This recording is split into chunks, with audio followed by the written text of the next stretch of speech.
Ketika jenengan Anda bangun di waktu subuh, kemudian melaksanakan sholat subuh, berarti Anda saat itu terpilih dari sekian banyak hamba Allah yang tertidur lelap tidak bangun untuk sholat subuh, dan terpilih menjadi hamba Allah yang bangun di antara hamba-hamba Allah yang mungkin juga bangun di saat itu tapi tidak tergerak hatinya untuk melaksanakan sholat. Anda dipilih oleh Allah bangun dari tidur dan tergerak hatinya untuk menuju panggilan Allah Subhanahu wa ta'ala, maka itu kenikmatan besar yang harus kita syukuri. Berapa banyak di waktu subuh orang yang tertidur lelap bangun setelah subuh?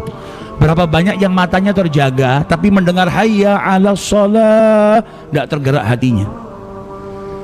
Tapi ketika kita bangun di waktu subuh, tergerak hati kita untuk melaksanakan sholat, dan kita bisa melaksanakan sholat, maka itu kenikmatan besar yang Allah berikan kepada kita, yang layak untuk disyukuri agar kenikmatan ini langgeng senantiasa diberikan oleh Allah Subhanahu wa ta'ala kepada kita.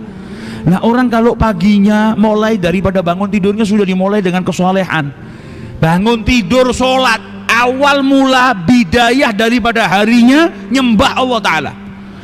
Permulaan daripada hari yang baru apa? Taat kepada Allah Subhanahu wa ta'ala. Insya Allah sepanjang harinya semuanya baik. Tapi kalau permulaan dari harinya dia sudah maksiat sama Allah Ta'ala, lah bagaimana mungkin dia mau berharap kebaikan? Makanya kadang kita bangun tidur pagi, mulai dari pagi sumpek sampai malam. Ya karena apa? Kita nggak mulai aktivitas di hari pertama kita dengan kebaikan. Makanya Nabi Muhammad ngajarkan kepada kita, tidurmu ngadep kiblat. Ketika bangun tidur baca doa alhamdulillah, baca doa bersyukur sama Allah. Jadi membuka lembaran baru di hari yang baru itu dengan apa? Baca doa, menuin panggilan Allah. Satu hari semuanya berkah. Kalau pagi kita sudah dapat melaksanakan yang berkah-berkah, insya Allah sepanjang hari kita diberkahi oleh Allah Subhanahu wa ta'ala. Karena manusia yang dicari apa sih? Kita semua yang hidup di dunia selalu berharap apa? Dapat kebahagiaan kan? Tapi kadang-kadang kita lupa kebahagiaan itu datangnya dari Allah dan hanya milik Allah. Kebahagiaan itu hibah minallah, hadiah dari Allah untuk hambanya. Tidak ada satupun dari makhluk Allah yang bisa memberikan kebahagiaan. Loh, tapi saya ada manusia yang biasa bahagiakan saya, bukan dari orang itu. Kalau Allah berkehendak engkau bahagia, Allah akan menggerakkan hambanya untuk memasukkan kebahagiaan itu dalam dirimu, dalam hatimu. Terkadang ada orang datang bahagiakan kita, itu yang gerakkan Allah, bukan orangnya. Kebahagiaan itu nggak dijual, kebahagiaan itu nggak bisa diberikan oleh siapapun, yang berikan Allah Subhanahu wa ta'ala. Nah, kita ini terkadang mencari sesuatu tapi salah tempat, nyari sesuatu tapi salah tempat. Maksudnya salah tempat gimana? Ya misal kita lapar sekarang, kepengin nasi pecel, pergi kemana? Ke pom bensin sebelah sini, mau beli pecel, ya enggak ada, dia jualnya bensin kok. Atau kita pergi ke pom bensin pergi ke warung pecel nyari bensin, ya juga nggak ada. Lah kita terkadang salah tempat ketika kita nyari kebahagiaan. Sampai terkadang ada orang yang nyari bahagia dengan minum-minuman keras. Ada orang yang saking sumpeknya dia menganggap narkoba itu bisa menjadikan dia bahagia, yang ada tambah hancur. Kebahagiaan milik Allah, yang bisa memberikan hanya Allah Subhanahu wa ta'ala.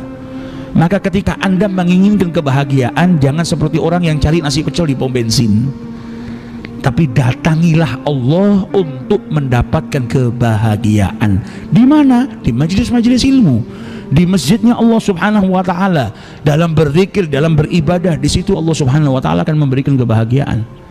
Karena dalam Al-Quran Allah Subhanahu wa ta'ala berfirman, man amila sholihan, barang siapa yang beramal soleh, min zakarin au untha, baik itu laki-laki maupun wanita, kata Allah Subhanahu wa ta'ala, wa huwa mu'minun, dan dia beriman kepada Allah Subhanahu wa ta'ala, fala nuhyiyannahu hayatan thayyibah, maka akan aku berikan, kata Allah Subhanahu wa ta'ala, kehidupan yang indah, kehidupan yang bahagia. Jadi untuk mendapatkan kebahagiaan butuh apa? Amal soleh. Kalau kau mau bahagia, beramal soleh. Ketika engkau beramal soleh, berbuat ketaatan, engkau akan diberikan oleh Allah Subhanahu wa ta'ala kehidupan yang baik, kehidupan yang membahagiakan. Jadi kebahagiaan itu ibarat buah. Nah, Anda tidak bisa nikmatin buah kecuali apa? Kecuali nanam pohonnya. Amal soleh itu ibarat kita nanam pohon. Ketika pohonnya sudah ditanam, keluar buah yang namanya kebahagiaan. Untuk mendapatkan kebahagiaan Anda butuh amal soleh. Maka jangan cari kebahagiaan di luar amal soleh, tak akan dapat, yang ada binasa. Carilah kebahagiaan dengan apa? Bertagarub kepada Allah Subhanahu wa ta'ala. Bukan berarti orang yang punya uang banyak itu orang yang bahagia. Banyak orang yang punya uang gak bisa tidur, gak bahagia sama sekali. Bahkan mungkin semakin kaya semakin takut, bingung mikirin duitnya mau ditaruh di mana, bingung besok mau mikirin kerja apa yang bisa dilakukan. Ketenangan hati juga datangnya dari Allah Subhanahu wa ta'ala, dan Allah telah menjelaskan kita dalam Al-Quran, ala bidzikrillahi tatmainnul qulub. Ketika orang berzikir kepada Allah, maka hati itu akan merasa tenang. Maka kalau cari sa'adah, cari kebaikan, caranya dengan beramal soleh, mendekatkan diri kepada Allah Subhanahu wa ta'ala. Dan kebahagiaan itu bukan hanya di dunia. Di dunia kita sudah diajarin caranya mendapatkan kebahagiaan. Kebahagiaan bukan hanya di dunia, ada kebahagiaan yang juga kita harus persiapkan saat kita masuk ke dalam kubur. Sa'adah fil qabr. Apa itu kebahagiaan di dalam kubur? Kebahagiaan dalam kubur itu kita masuk ke dalam kubur dalam keadaan bahagia. Nadkhul qabr, kita masuk ke dalam kubur, dimakamkan dalam keadaan sa'id, dalam keadaan bahagia. Kita dimakamkan, dimasukkan kubur, dan kita meninggalkan apa? Shadaqatun jariyah. Kita dimakamkan, kita dikuburkan, kita meninggalkan apa? Ilmu yuntafa'u bih. Kita dimakamkan, kita dikuburkan, dan kita meninggalkan apa? Waladun soleh, anak yang soleh yang mendoakan orang tuanya. Itu orang yang masuk ke dalam kuburnya dalam keadaan bahagia. Hidupnya sudah nabung. Apa yang ditabung? Ilmu yang bermanfaat, yang kalau dia mati dalam kubur dia tetap dapat pahala. Dia masuk ke dalam kubur, dia mati, dia meninggalkan apa? Shadaqatun jariyah. Dia mati di dalam kuburnya sudah nggak bisa beramal, tapi masih dapat pahala daripada amal yang semasa hidupnya dia lakukan. Dan ketika dia wafat, dia tinggalkan anak yang soleh yang mendoakan dirinya. Ini sa'adah fil qabr, kebahagiaan ketika kita masuk ke dalam kubur. Dan juga kebahagiaan di yaumul hasyr. Ada kebahagiaan juga di hari ketika kita dibangkitkan, hari di mana semua manusia berantem ketakutan. Hari dibangkitkan, semua orang merasa takut, semua orang kebingungan. Dan kita umatnya Nabi Muhammad SAW yang semasa hidupnya mempersiapkan diri berjuang untuk mendapatkan syafaahnya. Kebahagiaan kita kelak di hari kiamat adalah perjumpaan dengan Nabi Muhammad dan dapat syafaah dari Nabi besar Muhammad SAW. Berarti ada tugas yang harus kita lakukan sekarang, memperbanyak sholawat, memperbaiki akhlak, ngikutin perintahnya Allah. Tujuannya apa? Nanti di hari kiamat ketemu Nabi Muhammad.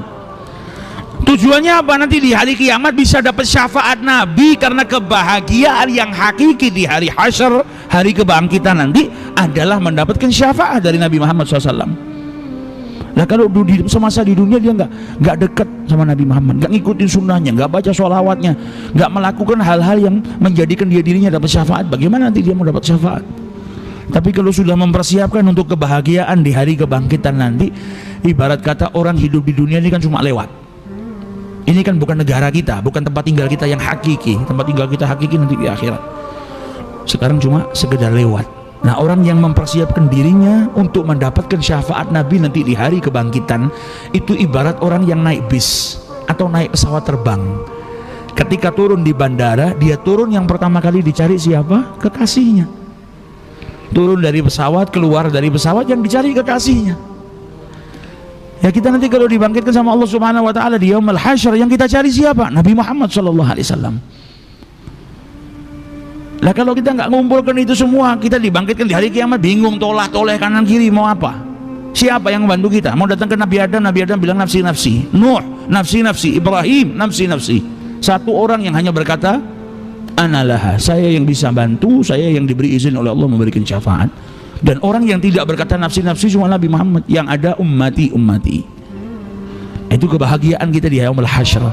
Ada lagi kebahagiaan yang terakhir, puncaknya kebahagiaan, yaitu saat kita berjumpa dengan Allah Subhanahu wa ta'ala. Sabarmu semasa di dunia dalam menjalankan ketaatan Allah, sabarmu ketika engkau bangun subuh untuk memenuhi panggilan Allah, sabarmu ketika engkau berpuasa nahan lapar, nahan perkara yang dihalalkan oleh Allah, mulai dari terbitnya fajar as-shadiq sampai terbenamnya matahari. sabarmu ketika engkau mengeluarkan hartamu di jalan Allah, sabarmu ketika engkau mengeluarkan zakat, sabarmu ketika engkau menggunakan hijab di antara wanita-wanita yang tidak berhijab, sabarmu ketika menutup aurat, sabarmu ketika engkau meninggalkan perbuatan maksiat. Imbalannya dari Allah apa? Kelak engkau akan diperjumpakan oleh Allah Subhanahu wa ta'ala, dan itu sebaik-baik kenikmatan yang Allah berikan kepada hambanya. Gak mungkin bisa berjumpa kecuali Allah ridho, dan ridho itu puncak daripada segala kenikmatan, lebih dari surga nikmatnya, keridhaan Allah Subhanahu wa ta'ala. Nah, dunia tempatnya kita mempersiapkan dapat kebahagiaan. Kita kan sering dengar waktu masih kecil sekolah, belajar yang genah, yang giat, supaya apa? Besarnya bahagia, supaya besarnya jadi orang sukses, bisa bahagiakan orang tua. Ya itu baik, tapi ada nasihat yang lebih dalam. Semasa kita hidup di dunia ini, jangan pernah tinggalkan perintah Allah, jangan maksiat, karena itu semua nanti akan membuat engkau bahagia di dunia sampai di akhirat, dan juga membahagiakan orang tuamu. Maka sebagaimana kita mikirkan caranya bagaimana bahagia di dunia, pikirkan juga untuk mendapatkan kebahagiaan saat kita masuk kubur.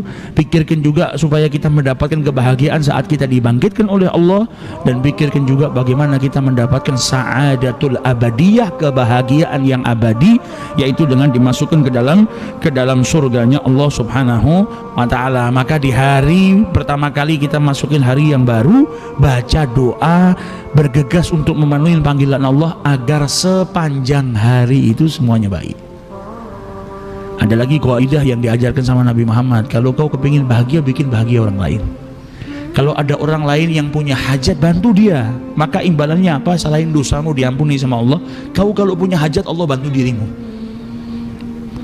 Maka bantu orang itu nggak ada ruginya. Bahagiakan orang lain, idkharus surur, bahagiakan orang lain juga menyebabkan dirimu bahagia. Membahagiakan orang lain, bantu orang lain, itu juga membuat dirimu bahagia. Kau bahagiakan orang lain, Allah yang akan membahagiakan dirimu. Kau berbuat baik kepada orang lain, Allah pun akan membalas dengan yang lebih baik untuk dirimu. Makanya dulu orang-orang soleh zaman